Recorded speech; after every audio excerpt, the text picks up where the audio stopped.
The sky hung low and heavy, swollen with dark clouds that threatened to burst at any moment.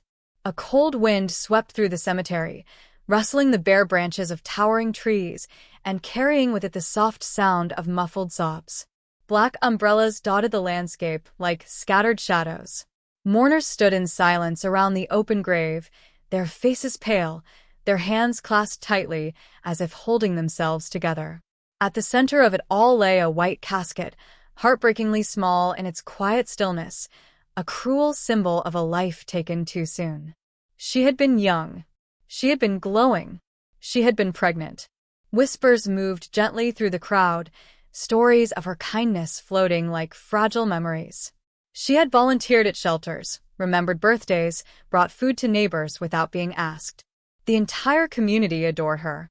Her laughter once filled rooms. Now only the hollow echo of grief remained.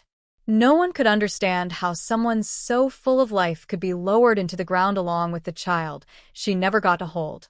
Then the low purr of an expensive engine shattered the sacred quiet. Heads turned.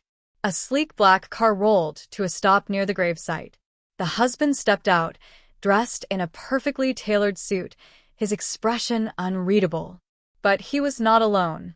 He walked around the vehicle and opened the passenger door, extending his hand to a woman dressed in fitted black silk and high heels too elegant for mourning. She placed her manicured fingers in his, stepping out slowly, confidently. Not grieving, not ashamed. A sharp gasp rippled through the crowd. Someone whispered her name. The rumors had existed before the death. Late nights. Secret trips. Quiet suspicions. But no one, not even the cruelest skeptic, expected him to bring her here. What no one knew was that this funeral would not end in sympathy for him, but in complete destruction.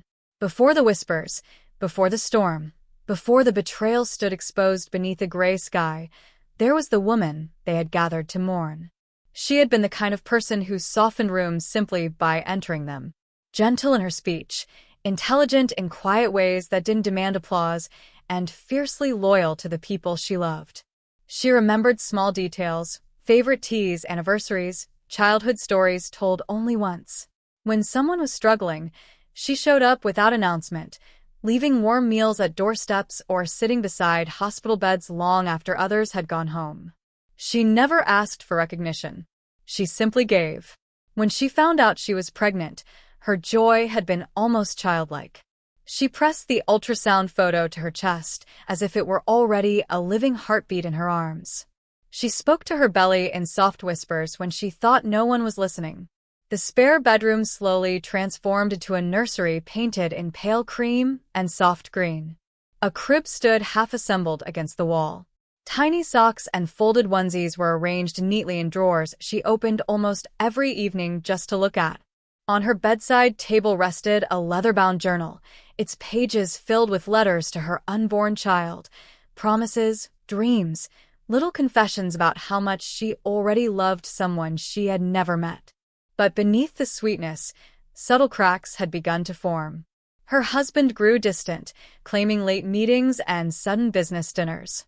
His phone buzzed at odd hours, and he would step outside to take calls in hushed tones. When she asked gently if something was wrong, he sighed as if burdened by her concern. He accused her of being emotional, hormonal, overly sensitive. He told her stress wasn't good for the baby. Slowly, carefully, he turned her questions into guilt. She stopped pressing him, at least on the surface. She smiled more, spoke less, watched closely. Because while he believed she was blinded by love and pregnancy, she was quietly observing every shift in his behavior, every unexplained absence, every lie that didn't quite fit. She saw more than he ever realized. She was everything the grieving wife was not meant to suspect: polished, confident, and dangerously self-assured. The mistress carried herself with the ease of someone who enjoyed being chosen over another woman. Her laughter lingered too long, her eye contact held a fraction too deep, and she moved through rooms knowing exactly what effect she had. There was calculation behind her charm. She didn't stumble into the affair. She stepped into it deliberately, thrilled by the secrecy, intoxicated by the idea of being wanted in the shadows. It began with a business trip, or at least that was the story he told at home. A conference in another city, late meetings, networking dinners that ran past midnight. In truth, the trip had been the perfect excuse. Hotel bars replaced boardrooms. Shared drinks turned into shared confidences. He painted himself as misunderstood, burdened by a controlling wife who monitored his time and emotions. He sighed dramatically when he spoke about his home life, crafting a narrative in which he was the trapped one. What started as late-night texting soon escalated. Messages became secret lunches. Lunches became weekends, away for work. He grew bolder, less careful. He complained that his wife's pregnancy had changed everything, that he felt suffocated by responsibility. In moments of shocking cruelty, he told the mistress he had been trapped by the baby, that fatherhood had not been part of his immediate plans. He promised her that he would leave, just not yet. Eventually, he would say, as though betrayal simply required patience. But secrets rarely stay buried. One evening, someone recognized them together at a restaurant far from his supposed conference. A photo was taken. An envelope arrived at the wife's doorstep days later, containing printed screenshots and a single image of her husband's hand resting far too comfortably on another woman's waist. When she confronted him, her voice did not shake. She did not cry.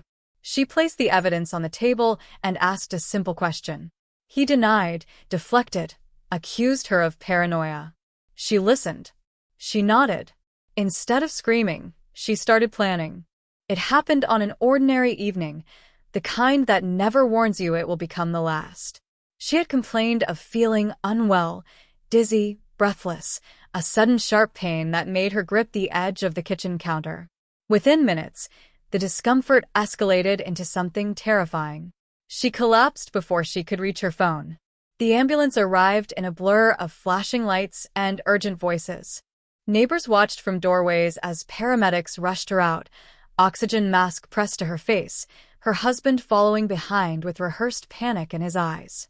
At the hospital, everything moved too fast and not fast enough. Doctors spoke in clipped tones. Machines beeped relentlessly. Nurses hurried in and out of the room. There were complications, serious ones. Despite desperate attempts to stabilize her, her condition worsened rapidly. The baby's heartbeat faltered, then disappeared entirely. Hours later, a doctor stepped into the waiting area and delivered the kind of news that fractures reality. Neither mother nor child could be saved. Her husband broke down instantly. He covered his face, shoulders shaking as he sank into a chair. Nurses placed sympathetic hands on his back. He thanked the doctors through tears.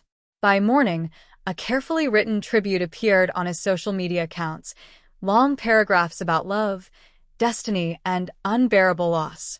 Colleagues flooded the comments with condolences. Flowers began arriving at the house. He accepted hugs with hollow eyes and a trembling voice. But in the quiet corners of the hospital hallway, away from comforting gazes, he made a different call. Within hours of her passing, he contacted the mistress. His voice was low, steady enough to discuss practical matters. Later that night, he inquired about insurance policies and financial timelines. He seemed to know exactly which documents would need attention. No one questioned it aloud. Grief affects people differently, they said.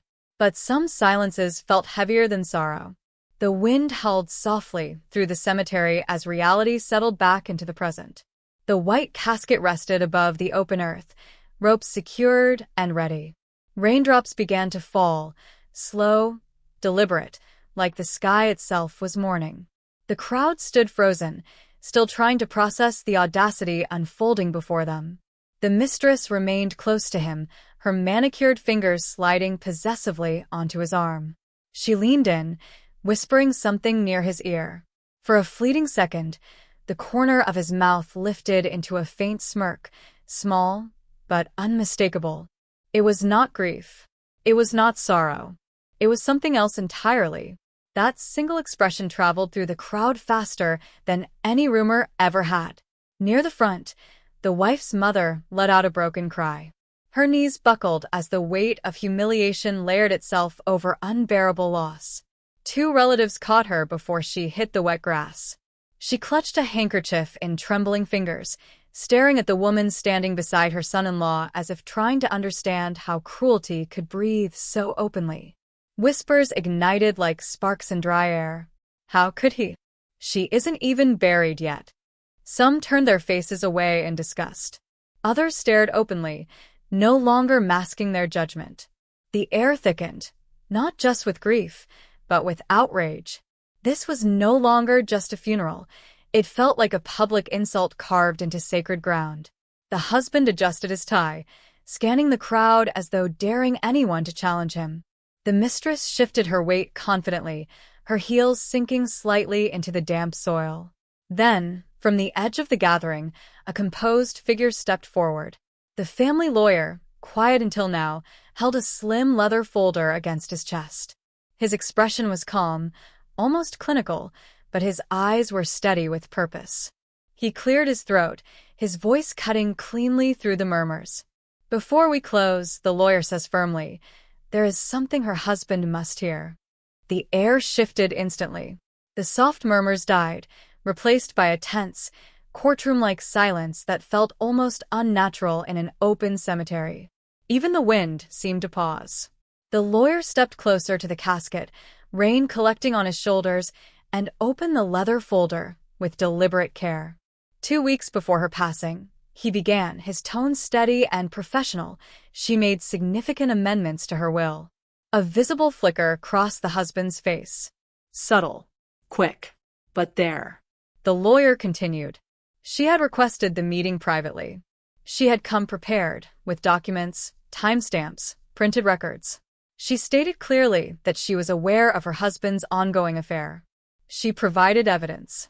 Screenshots. Financial statements. Dates. Locations. She had not acted out of emotion, the lawyer clarified. She acted with clarity and intent. A quiet ripple moved through the mourners.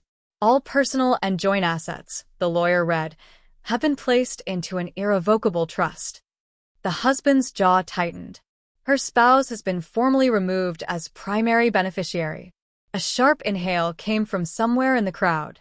Her life insurance policy has been redirected to the trust, designated for charitable foundations supporting maternal health. The mistress's hand slowly slipped from his arm. The lawyer did not look up as he delivered the next blow. Her business shares have been legally transferred to her parents, effective immediately upon her death. The husband stepped forward slightly. "This is ridiculous," he muttered, but the lawyer raised a hand calmly. "There is more." From inside the folder, he removed a sealed envelope, slightly worn at the edges. This was left with explicit instructions to be read publicly. He broke the seal. Before reading, he added one final statement. Prior to updating her will, she had initiated a formal financial review. A licensed forensic accountant had traced irregular transactions, transfers to unknown accounts, unusual withdrawals, funds linked to a secondary recipient. All documentation had been filed legally and securely. Then the lawyer unfolded the letter. "You thought I was weak," he read aloud, her voice echoing through his steady tone. "You mistook my silence for ignorance. You underestimated the woman you betrayed." The husband's confidence drained visibly, color leaving his face as phones subtly lifted to record. The mistress took a step back. And for the first time that day, he looked afraid. The lawyer adjusted his glasses, allowing the weight of her written words to settle before continuing. His tone remained controlled, but every sentence now landed with surgical precision. Attached to the amended will, he explained, were the official findings of a forensic accountant she had hired independently. The investigation had not been emotional or impulsive, it had been meticulous. Bank statements had been analyzed line by line. Digital payment trails were traced. Corporate expense accounts were audited.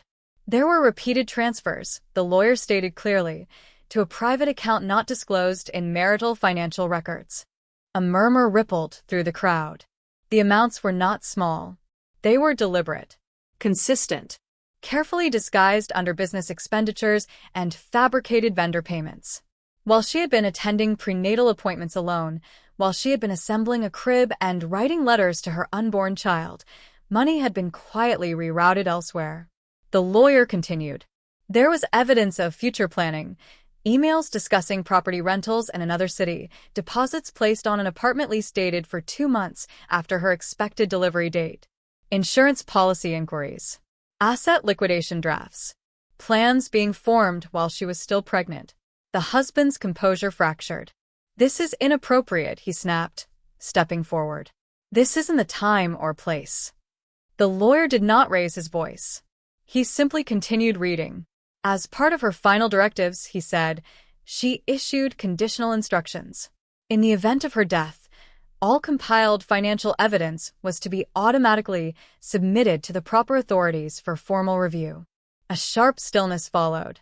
"The review process," the lawyer added calmly, "has already begun." The husband's face drained of color completely. "And one additional note," the lawyer finished, glancing briefly at the page. "The recipient account tied to the undisclosed transfers is registered under the name." He read the mistress's full name clearly into the damp afternoon air. Gasps broke out openly now. Several mourners lifted their phones, no longer pretending discretion. Whispers turned into audible condemnation. The mistress slowly removed herself from his side, taking a careful step backward as if distance alone could erase her name from the record. He looked around wildly, searching for support that no longer existed. The man who came to flaunt his new future was watching it collapse in real time. Silence settled over the cemetery, like a verdict. The husband stood motionless, his earlier arrogance stripped away, leaving behind something small and exposed. His face had gone pale, almost gray beneath the shifting sky. The confident posture he had carried when stepping out of the car was gone. His shoulders sagged as if the weight of every whispered judgment had physically pressed down on him. His eyes darted from face to face, searching for loyalty, for sympathy, finding neither. Beside him, the mistress no longer stood close. The calculated composure she once wore so comfortably began to fracture. She adjusted her coat, avoiding direct stares, taking one subtle step back, then another. The space between them widened inch by inch, as though proximity itself had become dangerous. When someone in the crowd muttered her name with open disgust, she turned her face away completely. The stolen attention that once thrilled her had transformed into something scorching. Friends and colleagues who had once shaken his hand now refused to meet his gaze. A few turned their backs outright. Others pretended sudden interest in the wet grass at their feet. No one stepped forward to defend him. No one offered a reassuring nod. Isolation wrapped around him tighter than grief ever could. At the front of the gathering, her father straightened slowly.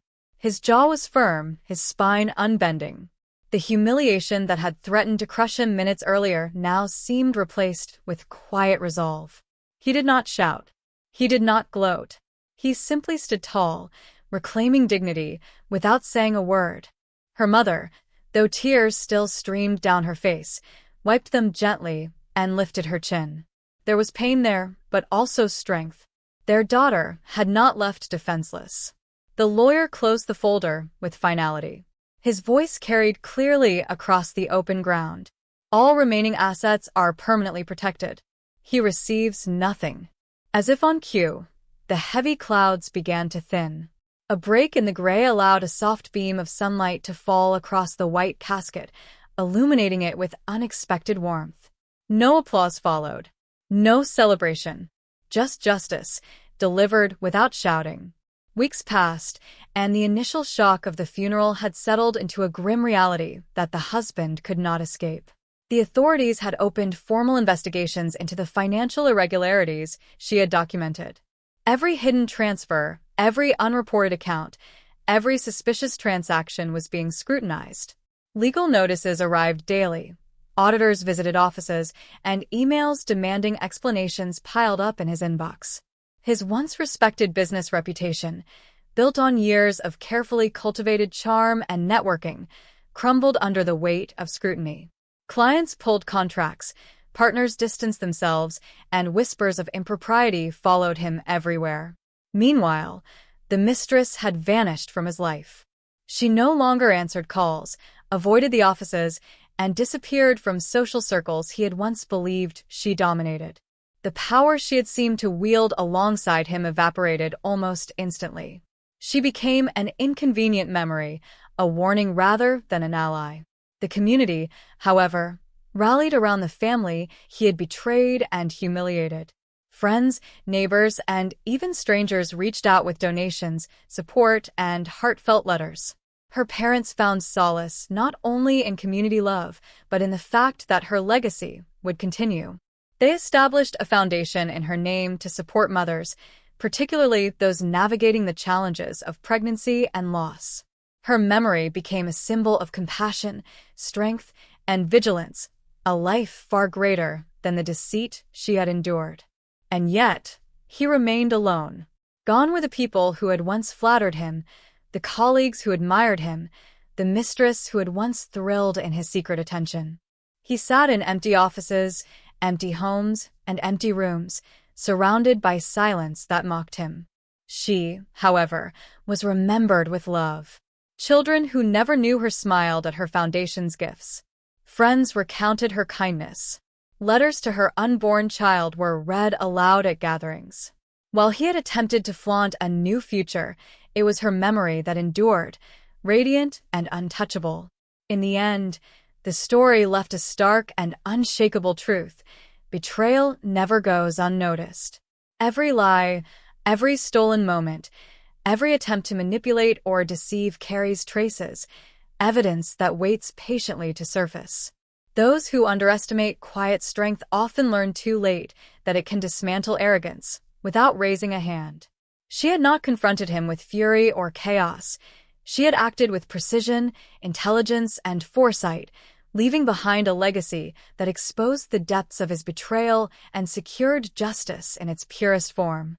Her silence had been her weapon, her patience her armor. While he flaunted what he believed was power, she had been quietly observing, recording, planning. Her intelligence outlasted his arrogance. His schemes, his false displays of grief, and his calculated charm all crumbled under the weight of evidence she had meticulously prepared. The contrast could not have been starker. He had arrived at her funeral thinking himself untouchable, convinced that social performance and audacious audacity would shield him from consequence. She, in contrast, had left no detail to chance. Her foresight, her quiet planning, and her unwavering commitment to integrity had turned the tables entirely. This is a lesson not only in justice but in respect. Never underestimate the woman beside you, the partner you take for granted, or the voice you dismiss. Power is fleeting, vigilance endures. He thought he buried her that day, but it was his future that went into the ground.